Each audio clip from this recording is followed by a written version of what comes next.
الله ما ته کم رزق درکړی دی کم مال مې ته درکړی دی دا غې نه دا خرج کوي د الله په لار کې سرن په پټه او علانیتن او په ښکاره سره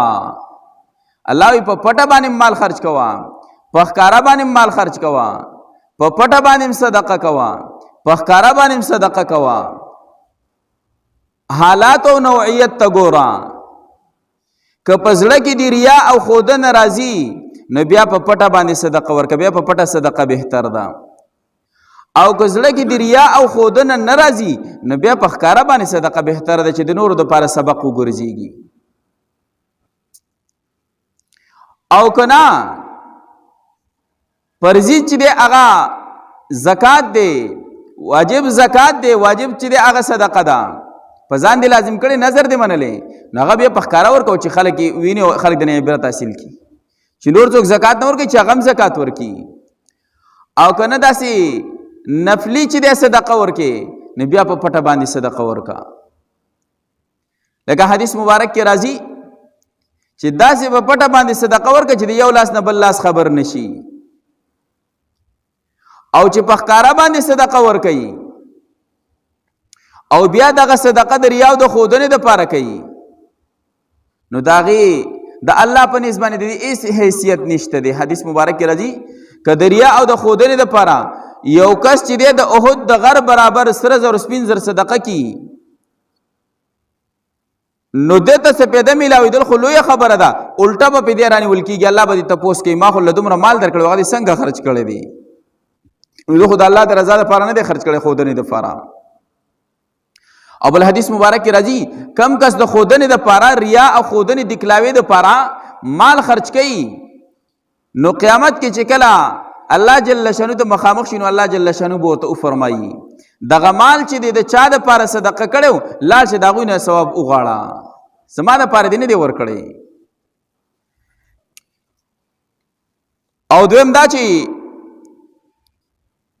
صدقه او خیرات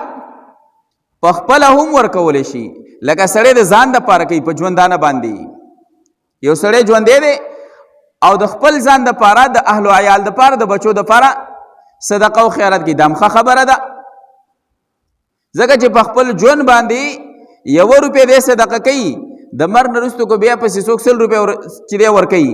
پته نه لګي چې کم نیت باندې ورکوي قبلېږي یا نه قبلېږي هغه 1 روپۍ خپله ته بهتره ده او چې دغه نه مرګ نه وروسته پسې څوک صدقه کوي خپلوانو پسې مور پلار دي رشتہ داران دي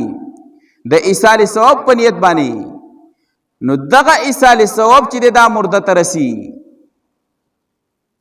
پلار پسې سړی صدقه خیرات کوي مور پسې کوي بل رشتہ دار پسې کوي او د دینه علاوه کنافل ورلو کی د قران ختم پسې وکي داغه ثواب ته او بخي دام ورته ورسي نو الله جل شانه فرمایي چې تاسو ته کم مال ما درکړی دینه په پټو په ښکارا باندې صدقه ورکوي خیرات کوي خو کم وخت نو دلته کې د دینه مراد دی چې د مرګ نه مخکې ځان له تیاری وکا مخکې صدقه ورکا چې رستو بیا مرض الوفات ټیم کې شو بیا چې د اخري عمر ته ورسی او بالکل پکټ پروتي اوس د مرګ په انتظار باندې او بیا چې دی بچو ته چې دومره پس خیرات کو دار پس خیرات کو دار پس نو هغه بیا بدر پس رستو یا کوي یا بدر پس نه کوي په خپل باندې ولې نه کوي نو ډېر داسي په خپل صدقه نه کوي 1 روپۍ چې دی هغه نه خرج کوي په جیب باندې به لړم کې نه ولې خو چې کله رستو شنی بیا با نور ته چې دی وصیتونه کوي دومره خیرات برا پس کوي او دومره برا پس کوي بیا خو رستو ستا پاګه کې اختیار هم پاتې نشو په دغه ټول مال کې خو ستا اختیار هم بینه چلیږي نو بیا چې دی څنګه پرمایشونه کوي نو الله جل فرمایي من قبل مخکې د دینا ایاتیا چې راشي یومنا غورز لا بیع چې نه اخستل خرڅول پیه پاګه کې ولا خلال او نه دوستی الله دې د غورز د ملاقات نه مخکې چې دې ځان له صدقې وکا ځان له خیراتونه وکا ځان له صدقې ورکا چې روستو بیا د غورز راشي نو بیا خستل خرڅول خو نشته چې بیا ته چې راشي وس صدقې وکا بیا خو صدقې نه کیږي بیا خو دنیا ته راتلل نشته دی نو کته بیا ډېر هم ارمان کې امید کې چې دنیا ته لاړ شم او ډېر زیات چې دی صدقه او خیرات به وکړم نیکانو کې به شامل شم نو بیا خو دوباره راتلل نشته دی